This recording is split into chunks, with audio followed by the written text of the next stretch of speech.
Good evening sir. എന്റെ പേര് രാഹുൽ ഗാവുങ്കർ. ഞാനൊരു വിദ്യാർത്ഥിയാണ്. നിങ്ങളോടുള്ള എന്റെ ചോദ്യം, ഇസ്ലാമിൽ എന്തുകൊണ്ടാണ് ഷിയ മുസ്ലിങ്ങൾക്ക് മറ്റുള്ളവരെക്കാൾ കുറഞ്ഞ പ്രാധാന്യം നൽകുന്നത്?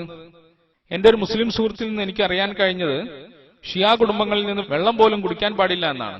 ഇറാഖിൽ സദ്ദാം ഹുസൈൻ ഷിയാക്കളോട് വളരെയധികം ക്രൂരതകൾ ചെയ്തിട്ടുണ്ട്. രാസവാതകങ്ങൾ പോലുള്ളവ അവർക്കെതിരെ പ്രയോഗിച്ചിട്ടുണ്ട്. അത് രണ്ടാം ലോകമഹായുദ്ധത്തിൽ ഹിറ്റ്ലർ ജൂതന്മാരോട് പെരുമാറിയതുപോലെ തന്നെയാണ്. അതൊരു തെറ്റായ കാര്യമാണെന്ന് നിങ്ങൾക്ക് തോന്നുന്നില്ലേ? മുൻകാലത്ത് ഷിയാക്കൾ ഇസ്ലാമിൽ ചെയ്ത കുറ്റം എന്താണെന്ന് എനിക്കറിയാൻ താല്പര്യമുണ്ട്. അത് കാരണമായിട്ടാണ് അവർക്ക് ഇപ്പോഴും പ്രശ്നങ്ങൾ നേരിടേണ്ടി വരുന്നത്. സഹോദരന്റെ ചോദ്യം, ഷിയാക്കളെ എന്തുകൊണ്ടാണ് താഴ്ന്ന വിഭാഗമായി കാണുന്നതെന്നും അവർ എന്തു തെറ്റാണ് ചെയ്തതെന്നും ജർമ്മനിയിൽ ഹിറ്റ്ലർ ചെയ്തതുപോലെ എന്തിനാണ് സദ്ദാം ഹുസൈൻ ഷിയാക്കൾക്കെതിരെ രാസപ്രയോഗങ്ങൾ നടത്തിയത് എന്നൊക്കെയാണ്. സഹോദര, ഇസ്ലാമിൽ ഷിയ സുന്നി എന്നൊന്നും തന്നെയില്ല. ഇസ്ലാമിൽ ഷിയ സുന്നി എന്നൊന്നും തന്നെയില്ല. ഞാൻ ഉത്തരം പറയാം, അതിനുശേഷം നിങ്ങൾക്ക് വീണ്ടും ചോദിക്കാവുന്നതാണ്. ഇസ്ലാമിൽ ഷിയ സുന്നി അങ്ങനെയൊന്നുമില്ല. ഖുർആനിലെ അധ്യായം 3 സൂക്തം 103 പറയുന്നത്, നിങ്ങൾ ഒന്നിച്ച് അള്ളാഹുവിന്റെ കയറിൽ മുറുകെ പിടിക്കുക, നിങ്ങൾ ഭിന്നിച്ചു പോകരുത്. അള്ളാഹുവിന്റെ കയറായ ഖുർആനിനെയും മുഹമ്മദ് നബി സല്ലല്ലാഹു അലൈഹി വസല്ലമയുടെ അധ്യാപനങ്ങളെയുമാണ് മുറുകെ പിടിക്കേണ്ടത്. അങ്ങനെ അവയിൽ നിങ്ങൾ മുറുകെ പിടിച്ചാൽ മാത്രമേ നിങ്ങൾ യഥാർത്ഥ മുസ്ലിം ആവുകയുള്ളൂ. ഇസ്ലാമിൽ ഷിയ എന്നോ സുന്നി എന്നോ ഒന്നും തന്നെയില്ല. ഇസ്ലാമിൽ കക്ഷിത്വമില്ല. ഖുർആനിലെ അധ്യായം 6 159 സൂക്തത്തിൽ പറയുന്നത്, തങ്ങളുടെ മതത്തിൽ ഭിന്നതയുണ്ടാക്കുകയും കക്ഷികളായിത്തീരുകയും ചെയ്തവരാരോ അവരുമായി നിനക്ക് യാതൊരു ബന്ധവുമില്ല. അവരുടെ കാര്യം അള്ളാഹുവിങ്കിലേക്ക് തന്നെയാണ് മടക്കപ്പെടുന്നത്. അവർ ചെയ്തുകൊണ്ടിരുന്നതിനെപ്പറ്റി അവൻ അവരെ അറിയിച്ചുകൊള്ളും. നമ്മുടെ പ്രിയപ്പെട്ട മുഹമ്മദ് നബി സല്ലല്ലാഹു അലൈഹി വസല്ലം പറഞ്ഞത് ഇസ്ലാമിൽ 73 ഭിന്ന കക്ഷികൾ ഉണ്ടാകുമെന്നാണ്. അവയിൽ ഒന്ന് മാത്രമേ സ്വർഗ്ഗത്തിൽ പ്രവേശിക്കുകയുള്ളൂ എന്നും പറയുകയുണ്ടായി. അപ്പോൾ സഹാബാക്കൾ, അനുചരന്മാർ ചോദിച്ചു, ആരാണവർ? അതിന് മറുപടിയായി നബി സല്ലല്ലാഹു അലൈഹി വസല്ലം പറഞ്ഞത്, എന്നെയും എന്റെ അനുചരന്മാരെയും പിൻപറ്റുന്നവരെന്നാണ്. ഖുർആനിനെയും നബി സല്ലല്ലാഹു അലൈഹി വസല്ലമയുടെ ശരിയായ അധ്യാപനങ്ങളെയും പിൻപറ്റുന്നവരെന്നാണ്. അതുകൊണ്ട് കക്ഷികളായി ഭിന്നിക്കരുതെന്നാണ് ഖുർആൻ പറയുന്നത്. ഖുർആനിൽ കക്ഷികളായി ഭിന്നിക്കരുതെന്ന് പറഞ്ഞിട്ടുണ്ടെങ്കിലും ചില വ്യക്തികൾ കക്ഷികളായി ഭിന്നിക്കുമെന്നാണ് നബി സല്ലല്ലാഹു അലൈഹി വസല്ലം പറഞ്ഞത്. അതെത്രയാണ്? 73 കക്ഷികൾ. അതിൽ കക്ഷിത്വം ഉണ്ടാക്കാത്തവരാണ് യഥാർത്ഥ പാതയിൽ നിൽക്കുന്നത്.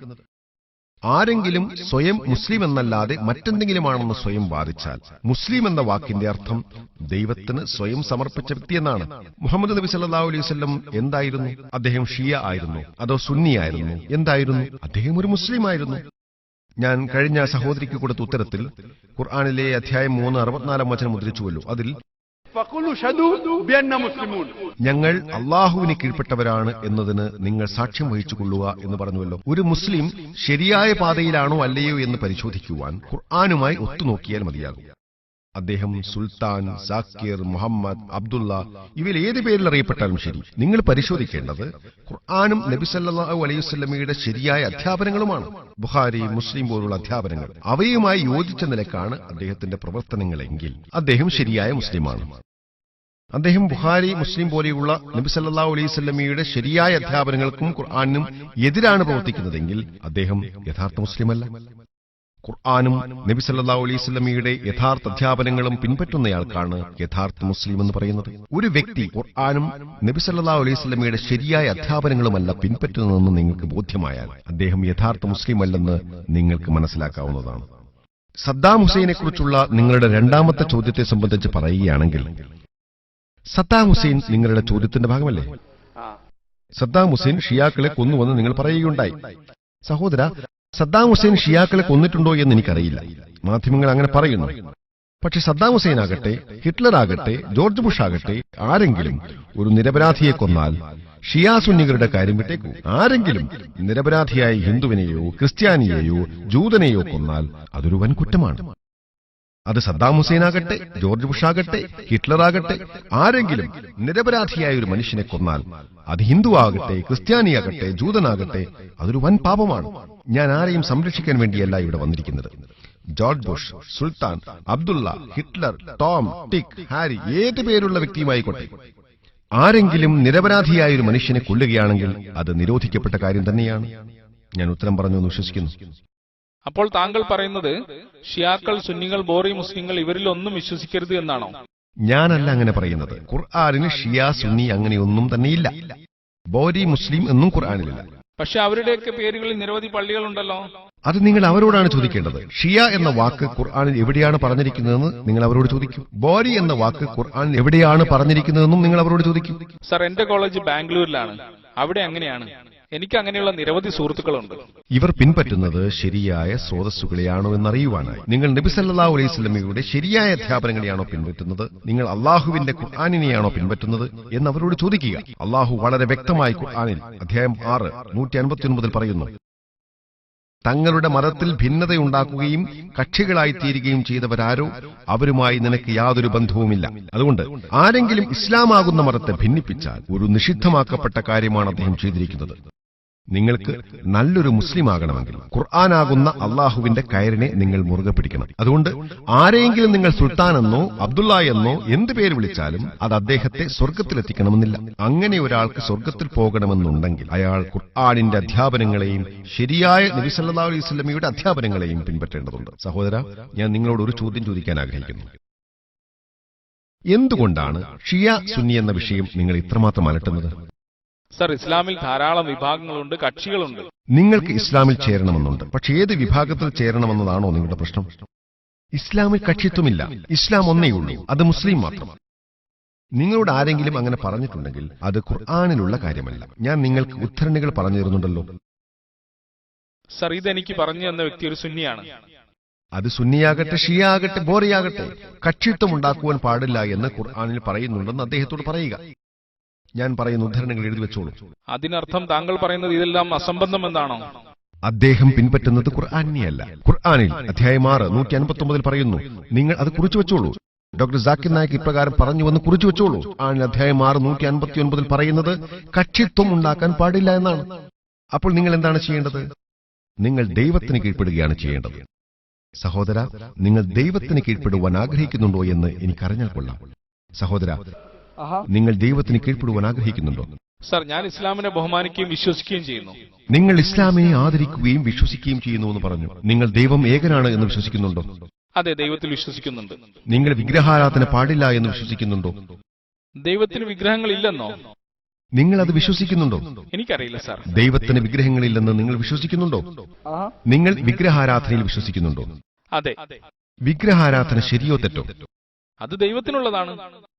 വിഗ്രഹത്തെ ആരാധിക്കുക എന്നത് ശരിയാണോ തെറ്റാണെന്നാണോ താങ്കൾ വിശ്വസിക്കുന്നത്? അതെ. അത് ശരിയാണോ? അത് ശരിയാണ്.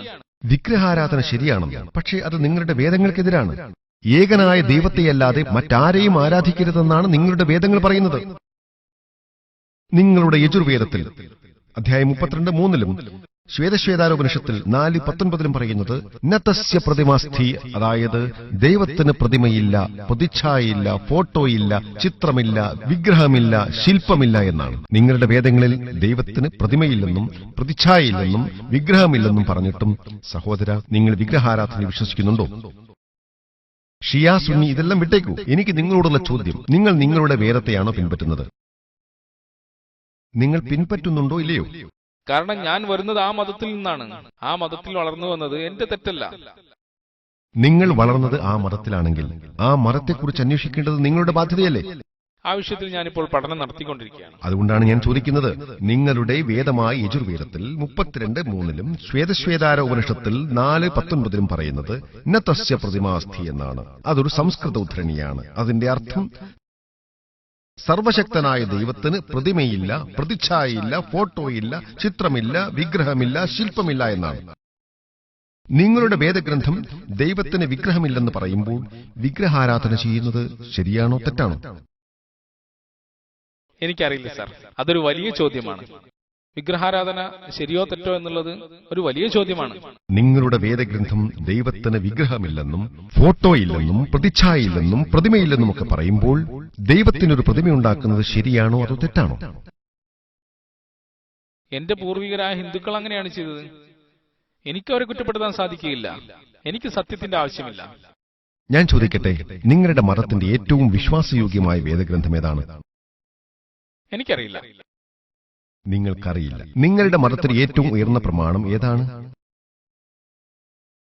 അത് വേദങ്ങളാണ്. അതുകൊണ്ട് ദയവായി നിങ്ങൾ ഹൈന്ദവത, ഇസ്ലാം, പരസ്പര സാമ്യതകൾ എന്ന എന്റെ പ്രഭാഷണം കേൾക്കുക. സന്നദ്ധ സേവകരിൽപ്പെട്ട ആരെങ്കിലും ദയവായി ഈ സഹോദരന് ഹൈന്ദവത, ഇസ്ലാം, പരസ്പര സാമ്യതകൾ എന്ന DVD നൽകണമെന്ന് ഞാൻ അപേക്ഷിക്കുകയാണ്. നിങ്ങൾ ആ DVD കണ്ടു നോക്കൂ. എന്തെങ്കിലും സംശയങ്ങൾ ഉണ്ടെങ്കിൽ എന്നെ സമീപിക്കാവുന്നതാണ്. ഇൻഷാ അല്ലാഹ് ഞാൻ നിങ്ങളുടെ സംശയങ്ങൾക്കുള്ള മറുപടികൾ പറഞ്ഞുതരാം. എന്നിട്ട് നിങ്ങളത് വായിക്കണമെന്നും ചിന്തിച്ച് മനസ്സിലാക്കണമെന്നും അതുവഴി യഥാർത്ഥ സമാധാനത്തെ കണ്ടെത്താൻ ശ്രമിക്കണമെന്നും ഞാൻ നിങ്ങളുടെ അഭ്യർത്ഥിക്കുകയാണ്.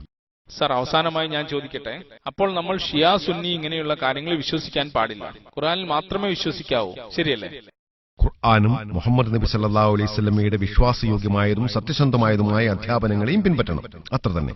ഏതെങ്കിലും പണ്ഡിതൻ ഒരു കാര്യം പറയുകയാണെങ്കിൽ അതിനെ സംബന്ധിച്ച് ഖുർആനിൽ അധ്യായം 4:59 സത്യവിശ്വാസികളെ, നിങ്ങൾ അള്ളാഹുവെ അനുസരിക്കുക, അള്ളാഹുവിന്റെ ദൂതനെയും നിങ്ങളിൽ നിന്നുള്ള കൈകാര്യകർത്താക്കളെയും അനുസരിക്കുക. അതിനർത്ഥം നിങ്ങൾ അള്ളാഹുവിന്റെ കൽപ്പനകളെ അനുസരിക്കണം, അവന്റെ ദൂതന്മാരെയും അറിവുള്ളവരെയും പിൻപറ്റണം. ആ വചനം അവിടെ അവസാനിക്കുന്നില്ല. തുടർന്ന് പറയുന്നത്, ഇനി വല്ല കാര്യത്തിലും നിങ്ങൾക്കിടയിൽ ഭിന്നിപ്പുണ്ടാവുകയാണെങ്കിൽ നിങ്ങളത് അള്ളാഹുവിലേക്കും റസൂലിലേക്കും മടക്കുക. ആരെങ്കിലും നിങ്ങളോട് ഒരു വിവരം പറഞ്ഞാൽ അത് ഖുർആനിൽ നിന്നും ശരിയായ ഹദീസുകളിൽ നിന്നും ശരിയാണോ എന്ന് പരിശോധിച്ച് ഉറപ്പുവരുത്തുക. ഏതെങ്കിലും പണ്ഡിതൻ എന്തെങ്കിലും പറഞ്ഞെന്ന് വെച്ച് അതിന് ഇസ്ലാമിൽ യാതൊരു സ്ഥാനവുമില്ല. മറിച്ച് അള്ളാഹുവും അവന്റെ റസൂലും പറയുന്നതിനാണ് ഇസ്ലാമിൽ സ്ഥാനമുള്ളത്. ഏതെങ്കിലും ഒരു പണ്ഡിതൻ എന്തെങ്കിലും ഒരു വിഷയം പറഞ്ഞാൽ അത് ഖുർആനിനോടും ശരിയായ ഹദീസുകളോടും യോജിക്കുന്നുണ്ടെങ്കിൽ നിങ്ങൾ അത് സ്വീകരിക്കുക. അത് ഖുർആനിനും ഹദീസിനും എതിരാണെങ്കിൽ നിങ്ങൾ നിരാകരിക്കുക. ഒരു വ്യക്തി മുസ്ലിമാണെന്ന് കരുതി അയാൾ പറയുന്നതെല്ലാം അതുപോലെ സ്വീകരിക്കരുത്. നിങ്ങൾ സത്യസന്ധനാണെങ്കിൽ തെളിവ് ആവശ്യപ്പെടുക. അതുകൊണ്ടാണ് ഞാൻ ഏതുത്തരം പറയുമ്പോഴും ഖുർആനിൽ നിന്നും ഹദീസിൽ നിന്നും തെളിവ് ഉദ്ധരിക്കുന്നത്. ഞാൻ ഡോക്ടർ സാക്കിർ നായിക് ഇസ്ലാമിനെ കുറിച്ച് പറയുന്ന കാര്യങ്ങൾക്ക് ഇസ്ലാമിൽ 0 വിലയാണുള്ളത്. ഞാൻ പറയുന്ന കാര്യങ്ങൾക്ക് ഇസ്ലാമിൽ 0 വില മാത്രമേ ഉള്ളൂ. അള്ളാഹു അവന്റെ ഖുർആനിലൂടെ പറയുന്ന കാര്യങ്ങൾക്കും മുഹമ്മദ് നബി സല്ലല്ലാഹു അലൈഹി വസല്ലം പറയുന്ന കാര്യങ്ങൾക്കുമാണ് ഇസ്ലാമിൽ സ്ഥാനമുള്ളത്. അതുകൊണ്ട് ഞാൻ ചെയ്യുന്നത് എന്തെന്നാൽ, ഒരു കാര്യം പറയുമ്പോൾ അതിന്റെ ഉദ്ധരണികളുടെ സൂചകങ്ങളും ചേർത്ത് പറയുന്നു. അറിവില്ലാത്തവരോട് ഞാൻ സംസാരിക്കുമ്പോൾ തെളിവിനായി ഉദ്ധരിക്കുന്ന വാചകങ്ങൾ ഖുർആനിലെ ഏത് അധ്യായത്തിൽ നിന്നുമാണെന്ന് പറയാറുണ്ട്. അതുപോലെ പ്രവാചകചര്യയിൽ നിന്നും തെളിവ് പറയുമ്പോൾ ബുഖാരി, മുസ്ലിം പോലുള്ള ആധികാരിക ഹദീസ് ഗ്രന്ഥങ്ങളിൽ നിന്നും ഹദീസുകളുടെ സൂചകങ്ങളും പറയാറുണ്ട്. അങ്ങനെ ഞാൻ തെളിവ് നിരത്തുന്നു. ഇവയൊക്കെ പറയുന്നതിനാണ് സ്ഥാനമുള്ളത്, മറിച്ച് ഞാൻ പറയുന്നതിനല്ല. ഞാൻ ഉത്തരം പറഞ്ഞു എന്ന് വിശ്വസിക്കുന്നു.